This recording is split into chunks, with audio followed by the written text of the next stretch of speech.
دو بھائی تھے، ان کے پاس باپ فوت ہو گیا تو آپس میں ترکہ تقسیم ہوا، دونوں بھائیوں۔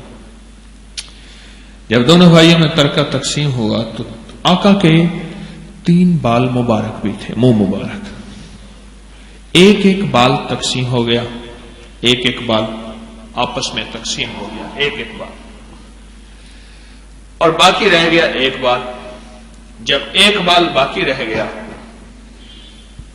تو ایک بھائی کہنے لگا کہ یہ بال کاٹ نہ لے کر، اوہو، میرا عشق، میری محبت، میری عقیدت نہیں کہتی ہم حضور کے بال مبارک پہ کینچی چلائیں۔ انہوں نے کہا پھر؟ بڑا کہنے لگا چھوٹے کو، کہنے لگا یہ اس کو کاٹنا لیں۔ انہوں نے کہا نہ اس کو کاٹنا نہیں ہے۔ بڑے نے ایک ترکیب سوچی، اس نے کہا ایسا کر، سارا مال مجھے دے دے، یہ ایک بال تو لے لے، سارے بال تو لے لے حضور کے منہ مبارک۔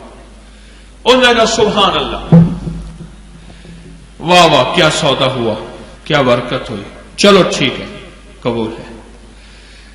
اس نے سارا مال لے لیا اور اس نے حضور کے بال مبارک اپنے پاس کپڑے میں لپیٹ کے جیب میں رکھتا تھا، چومتا تھا، درود پاک پڑھتا تھا، عشق مصطفیٰ میں ڈوبا رہتا تھا۔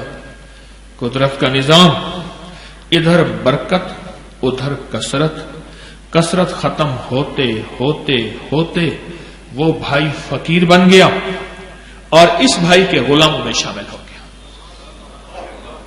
جس کے پاس وہ دولت ملی تھی اس کے غلاموں میں شامل ہو گیا، حتیٰ کہ شیخ الحدیث نے لکھا ہے کہ جب یہ عاشق مصطفیٰ، عاشق رسول، جس کے پاس یہ بال مبارک تھے حضور کے منہ مبارک، یہ جب اس دنیا سے رخصت ہو گیا تو حضور نے خواب میں آ کے، کملی والے نے فرمایا جب بھی کوئی مشکل ہو آ کے اس کی قبر پہ بیان کیا کرو، مشکل حل ہو جائے۔